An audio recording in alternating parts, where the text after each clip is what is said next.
We're going to pick up where we left off, reading from The Subtle Sound, the Zen Teachings of Maurine Stewart, edited by Roko Sherry Chayat. And we just had heard the story of the burglars, an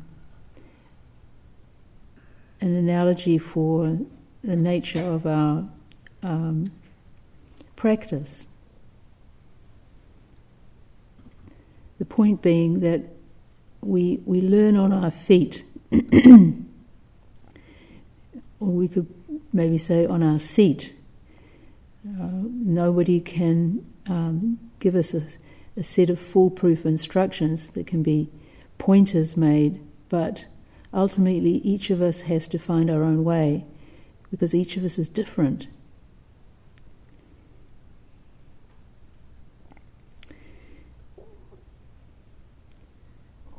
Maurine Stewart continues, like the burglar who locked his son in a chest as a way of teaching him his trade, a good Zen teacher puts the student in a box from which there seems to be no way out.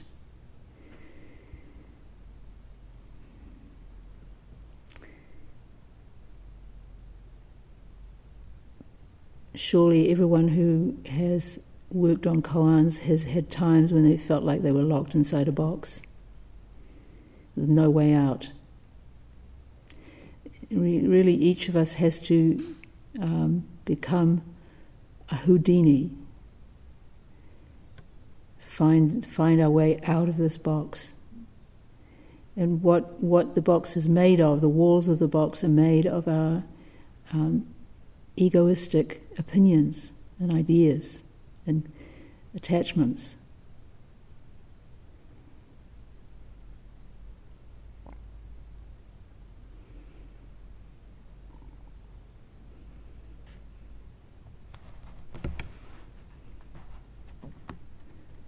The more we practice, the more we come to know our own minds, and we come to realize the absolute hopelessness of the mind restrained by the ego. All our accumulated knowledge is inadequate. Our teacher tells us over and over again, be simple, be plain, be ordinary, be open, have no fixed ideas, and still we hang on to the idea that we can achieve something. Finally, we give it up. A young man told me he was walking step after step after step, and how wonderful that was. Finally, he had given up the idea that he had to do something. When we completely surrender into this, then everything goes quite smoothly. When we give up the egoistic effort, when we stop saying, I have certain standards, or I demand such and such for myself, then we can do the very best we can. We walk with full concentration in the moment and let everything else take care of itself. Some of our living up to certain standards can be quite unconscious. Stuff that is old in us, that comes from what we were told as children. And very common is the desire to please, to impress, to live up to sets of standards which come from outside us. Think of Flora Courtois. Some of you will have heard her story. She had this spontaneous deep awakening at the age of 17 or 18. And one of the things that happened after this breakthrough was that her university grades went down, and she comments that she was in some classes they went up and others they went down, and she was then studying to what interested her and what drew her rather than to some external standards.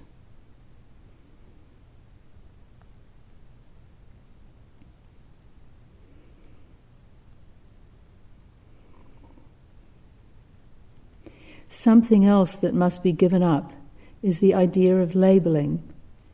This universe and everything in it, including ourselves, is in a flowing situation. There are no fixed identities. The true Buddhist doesn't say, I'm a Buddhist, or I'm a Zen Buddhist, or I'm a Tibetan Buddhist.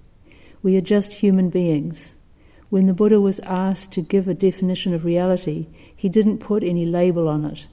He referred to ongoing, to not becoming, and not made, not compounded.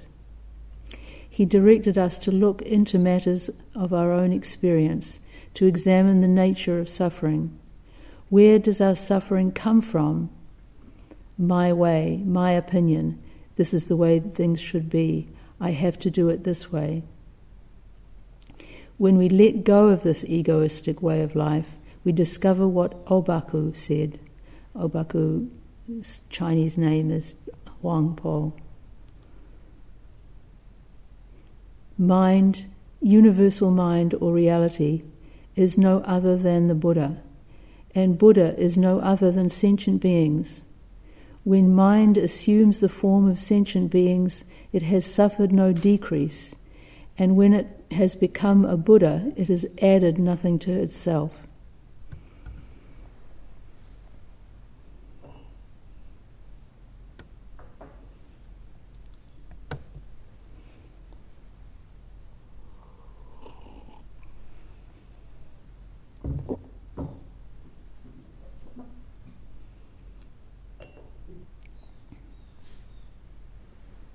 I'll read Wang Po's words again.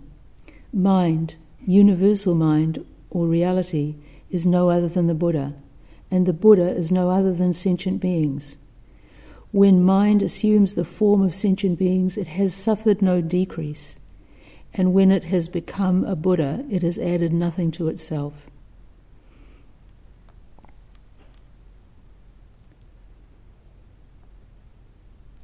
One of the outcomes of recent cosmology is more and more people realizing that everything needed for the existence of what is existing now, here in this zendo, for example, was there at the beginning. It was there at the Big Bang. Nothing has been added. If we look at a worm, everything is there in that worm, needed for it to evolve into other forms. And of course it is one of our many ancestors. This Buddha seed is present in everything.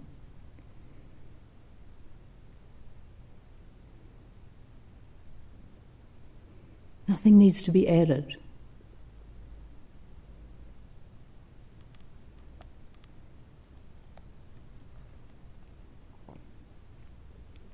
So clear away these deep-seated notions that a real, substantial and abiding ego exists.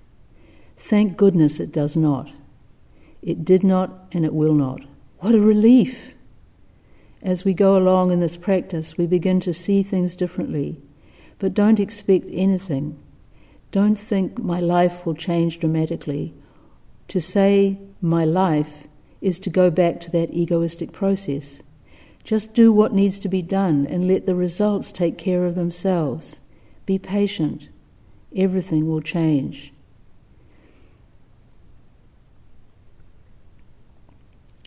We think we know how this process unfolds.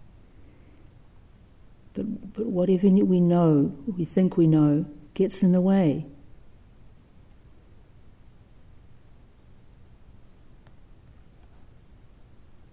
Be patient, she says. Everything will change.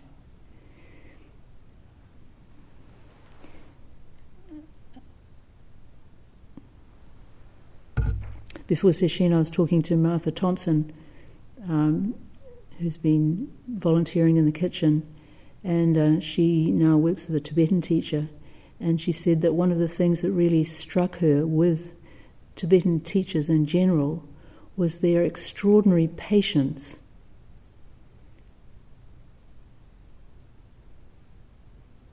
Patience, of course, is one of the 6 paramitas, or the essential ingredients of the Bodhisattva way, along with giving, ethical conduct, effort, meditation, and wisdom.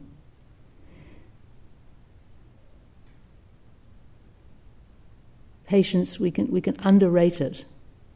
We think it's something that just involves,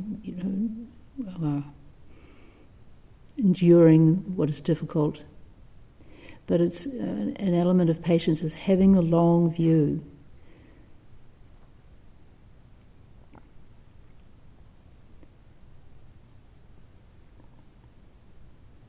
Thinking not just of ourselves, but of all who will come after us. What will we leave for them? And all that came before us, all those who came before us, will requite our debt of gratitude to our ancestors, Dharma ancestors, biological ancestors.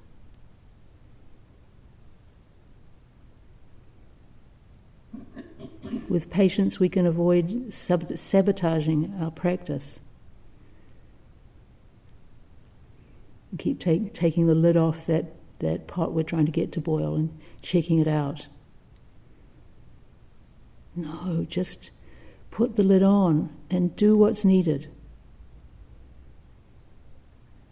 Let the results take care of themselves, as Maurine Stewart says. Put our faith in change.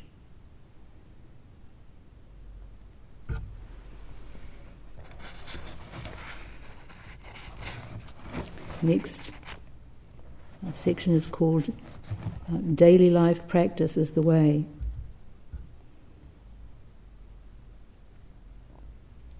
Often when a student comes to see me, I ask, "How is your everyday life koan going?" Our strong formal Zazen training helps us to live our ordinary lives supremely well, to do the best of our ability, not make inordinate demands on ourselves, but accepting what we can do step by step, not being discouraged because things do not go as perfectly as we think they should go, but being patient and mindful, and observing how this condition changes moment after moment, sitting after sitting. One minute we may be very sad, depressed about something that we feel we have not done very well. In the next moment we realize that after all, we must drop it and move on. That moment represents something else, and then something else again, presents something else and something else again. Being constantly aware of impermanence, how helpful that is in our lives. This is something we can trust in and depend on. Impermanence. A monk named Rojosa was once lifting a kettle for the tea ceremony when he accidentally overturned it. "What was under the kettle?" asked the government official for whom Ro was making tea. This is a case from the Hikigan Roku. What makes us have accidents? What has caused the overturning of the kettle?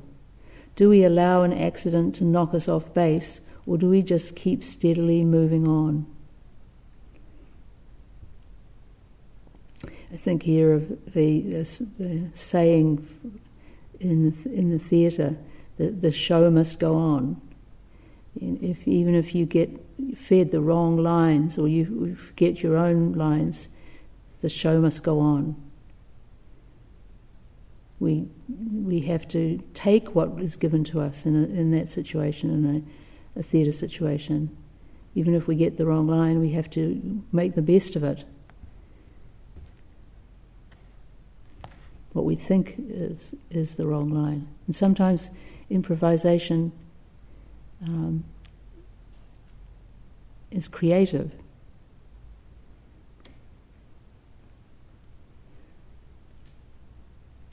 In each koan, some words are very important and some are not so important. In this one, watch out for what is under the kettle. Watch out for what is under your feet. Maintain your firm awareness of body and mind wherever you are. Maintain your firm awareness of body and mind wherever you are. Stay grounded. If you feel yourself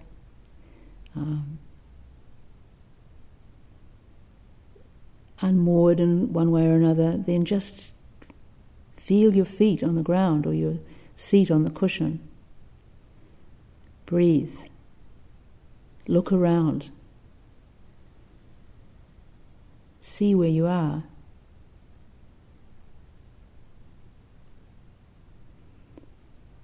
Sozan, the third patriarch, says in his poem On Believing in Mind, "One in all in one. If only this is realized, no more worry about your not being perfect." It's a little different from the translation from our chant, Affirming Faith in Mind. We say, "One thing is all things are one. Know this and all's whole and complete." But this message in the first translation is an important one for us to hear. No more worry about your not being perfect. It's a koan for many of us. What is perfect about things? We see so many faults everywhere. How can we see the perfection that is there?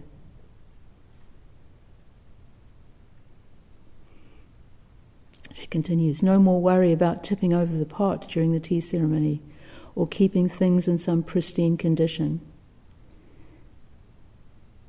If only this is realized, it's in quotes, we are able to regain our balance moment after moment. We are not knocked off base by little mishaps that come up in our life. We are not wallowing in them, not indulging in self-pity. Self-pity is guaranteed to make us feel isolated. There's a little practice we can do which can be very helpful in this regard. It's kind of like a simplified form of the Tibetan Tonglen practice. If something difficult has come up, something that you're struggling with, you can just say to yourself, may all people who are suffering like this be free of their suffering. Suddenly you go from isolation to being part of a vast web of people. Maybe it's a certain kind of illness that you're experiencing, or an afflictive emotion. Just in that moment to send out a wish that all those suffering as you are suffering are freed from their suffering. This is very helpful if we can remember to do it, and that's where we need our daily practice to keep our presence of mind, not get sucked in.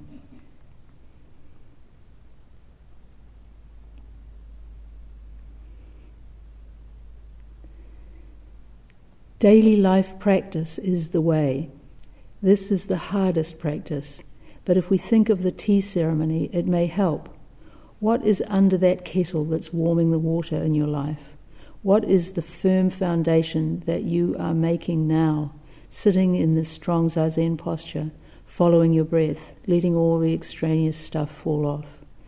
This is what we are doing, making a wonderful, firm base for the kettle. And if the kettle gets spilled, if some accident occurs, we maintain our firm footing, our mu shin. This is no mind, mu shin.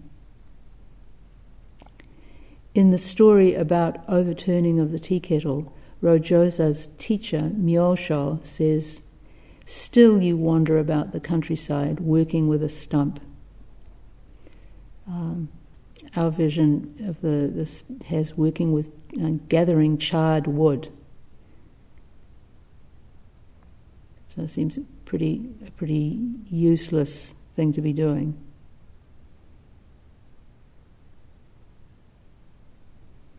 He means, why are you not getting down to what is essential? Why are you not really devoting yourself to this great matter?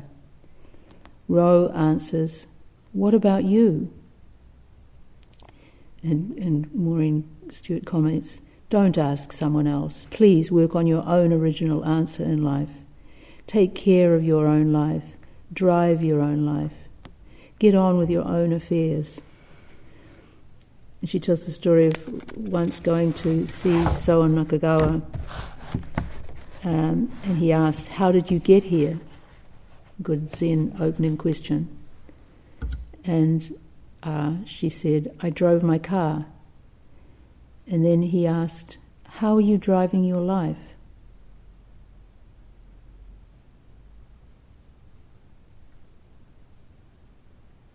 It's a question we can all ask. Like peeing, no one can do it for us.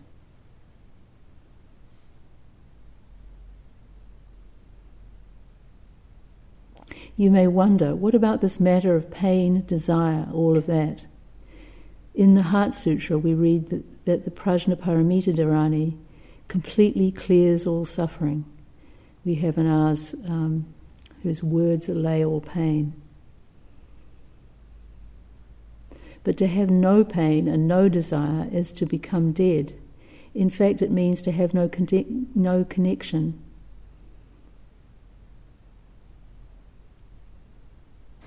This is where our pain comes from. Often we feel pain for others' suffering, but the pain of dissatisfaction and depression is connected with selfish ideas. Of course, sometimes we have to be selfish to some extent, as in protecting our space, our health, our time. But when this small self stays small and does not expand to more than itself, then indeed there is pain and isolation. When this small self finds itself enveloped in that wider and deeper being, then it is not merely a relative self, and we can accept the pains of everyday life with more courage, more endurance.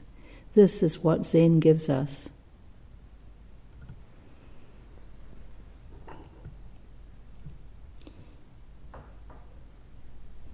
A bigger frame, we could say.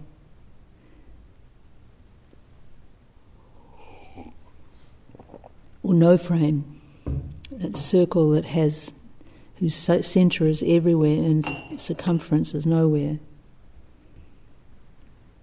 That's what we're a part of, if we just can recognize it. There are two Buddhist terms, ri and ji in Japanese. Ri means universal truth. Ji means a particular event or phenomenon. Another way of saying it is formlessness and form. Ji also means a technique that can be seen and taught, but what is formless cannot be seen or taught or even chosen.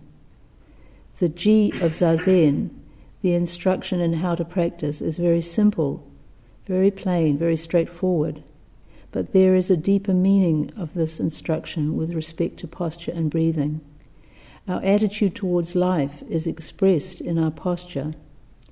Each one of us knows by the condition of our own breath what is going on in our minds, our composure or lack of composure.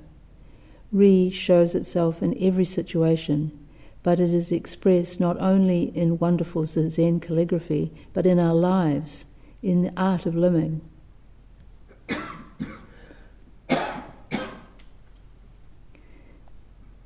We can, if we're in a particular mind state, one of the things we can do is to check our posture. Are we collapsed in, slumped over? Are we too tight? What is our breath doing? Yes, we can regulate ourselves by staying aware of these.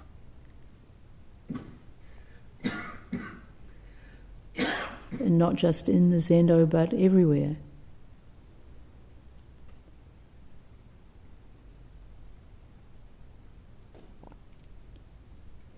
She continues, I cannot do calligraphy, but I have practiced the piano over and over and over. I have done really deep practice and have always considered it my spiritual practice from the earliest days of my life. So instead of doing a calligraphy for you, I may say, would you like to hear a Bach prelude and fugue? That is my Zen expression.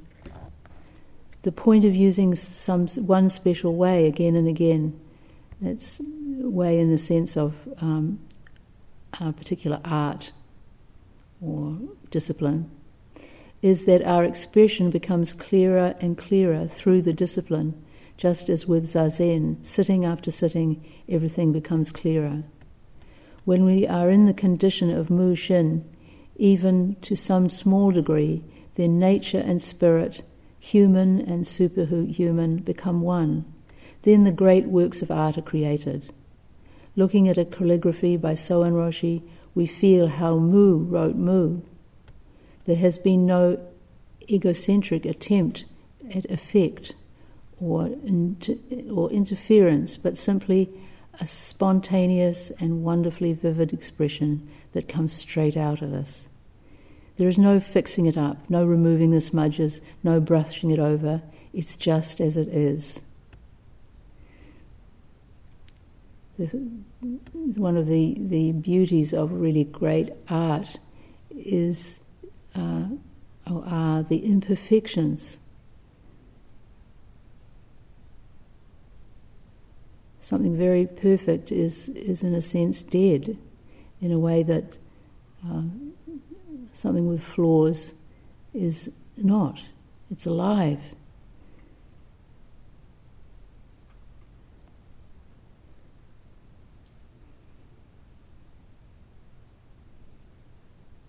The ego is the natural enemy of all great human activity.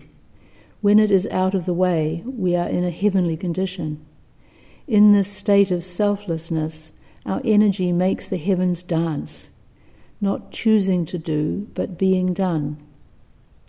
In the Tang period, the golden age of Zen in China, there were no koans, there were just living situations.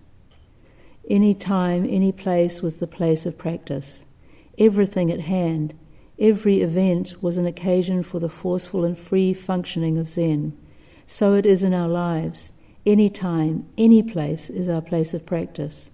It's wonderful to have a Zendo to come to, but in fact we carry our Zendo within us everywhere we go.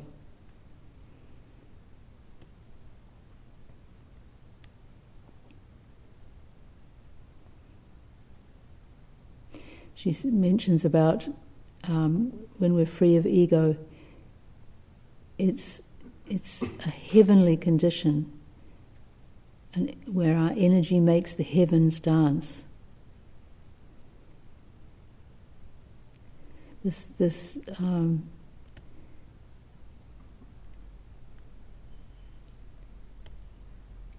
dance is a important element in practicing, the sense of playfulness or joining with the practice.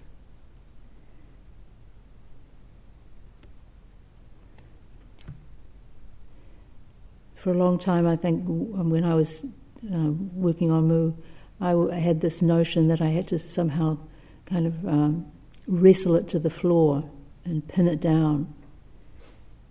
And at a certain point, I realized that it was completely at odds with what needed to be done, that I needed to find a way to dance with Mu.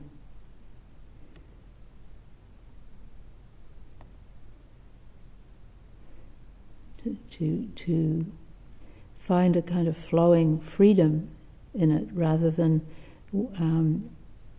heaviness and grimness.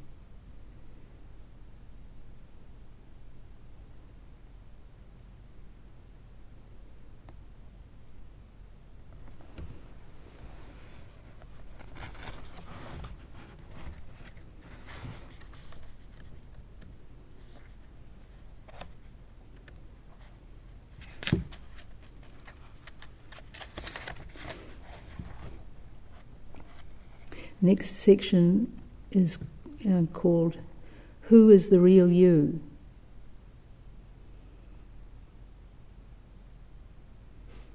Our essential nature is no different from that of the Buddhas.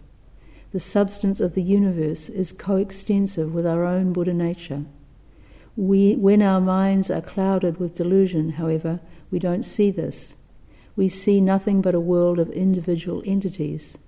We are unaware that we are never separate from our essential Buddha nature, whether we realize it or not.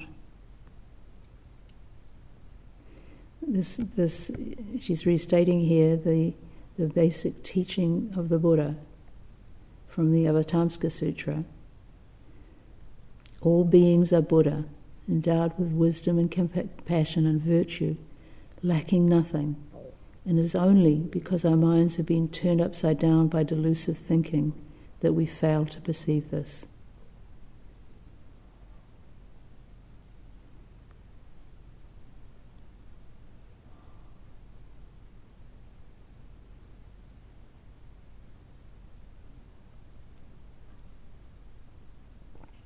When we hear that we are endowed with Buddha nature from the very beginning, we want to know where it is.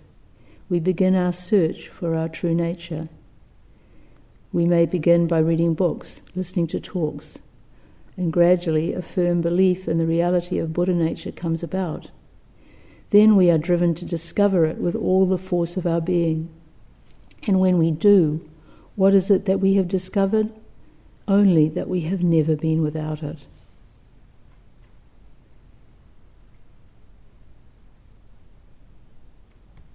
It's the difficulty of this process actually in part comes from the fact that our Buddha nature is so intimately who and what we are that we don't see it.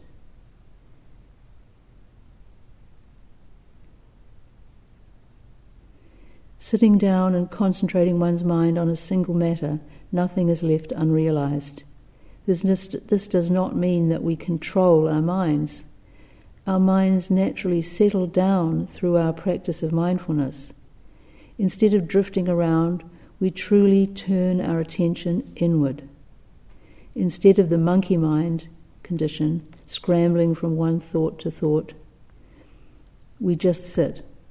We concentrate on one thing, following the breath or counting the breaths, or just letting mu do mu, or investigating what it is. Adding that there. All of these are practices of turning towards the great matter, turning towards Buddha nature.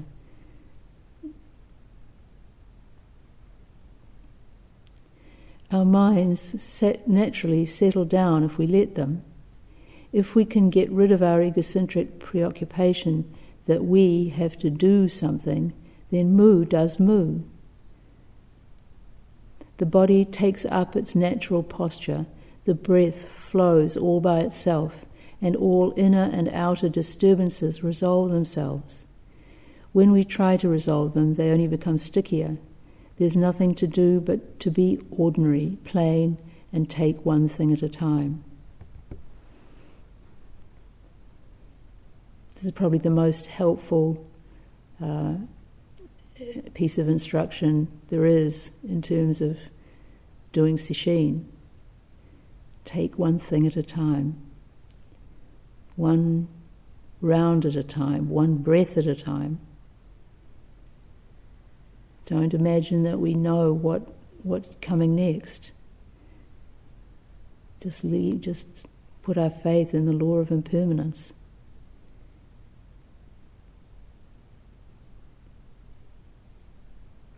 If we look closely, we see how infrequently we actually take one thing at a time.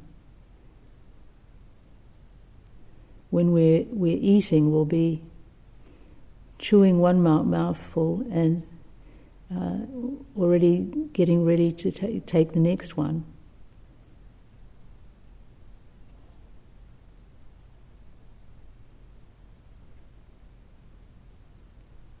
When we're going somewhere, we won't be fully just going wherever we're going, but already our mind will be at where we are intending to go.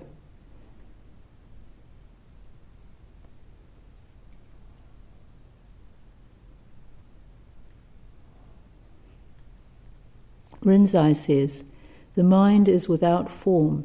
It pervades the 10 directions and is functioning right before your eyes. Stuart continues, these are not just words for us to memorize or quote. This is a vivid expression of the mind revealing itself. Can you see it? Are you experiencing it? Are you it? Without form, it is pervading the 10 directions, manifesting itself right here before us. It is no different from what one runs around seeking it. It shows itself right here, whether we can see it or not. It is not a matter of believing or not believing, knowing or not knowing, seeing or not seeing. It is beyond that.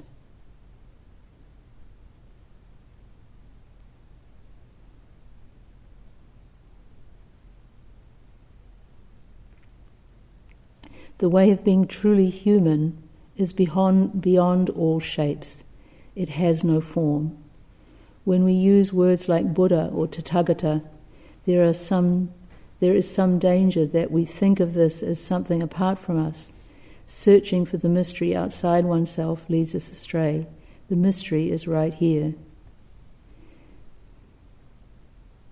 Any time we use labels, we run this risk of the label being taken for the thing itself, the finger pointing at the moon being taken for the moon.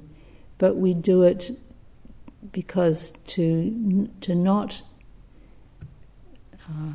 turn our minds towards Buddha or Tathagata and so forth is to miss what is so vital and important in our lives that it's really a matter of being alive or dead, to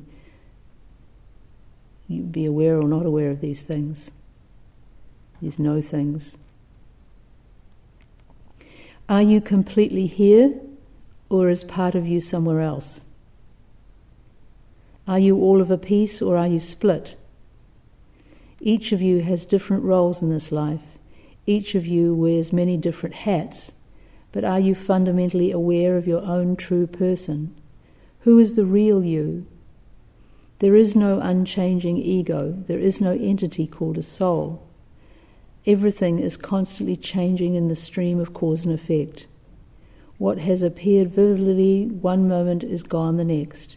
Moment after moment it streams along.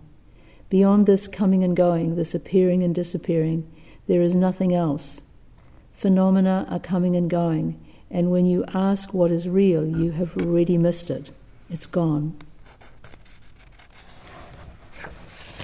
What is real is only realized in deep zazen, deep samadhi. We pass from one conditioned state of mind to another. Dark, cloudy moments come, tears come, and then the sun comes out and we smile. The mind is clear, and then again it's troubled. It's in pain. All this is just passing by. The mind is like the sky. A bird flies in, flies out. A cloud floats in, floats out. An aeroplane comes in, goes out. And we are just here, quietly and earnestly doing zazen. With this understanding, no matter what kind of situation we get into, we find our base is strong. When things become clear, who is the real you? This is a good description of shikantaza especially, just sitting, just allowing the parade to come by, to pass through.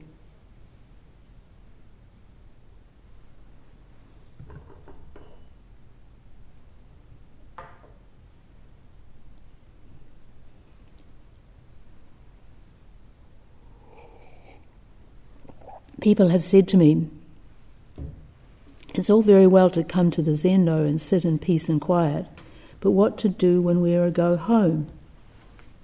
That's the big test, the big koan for all of us. How do we deal with this everyday life?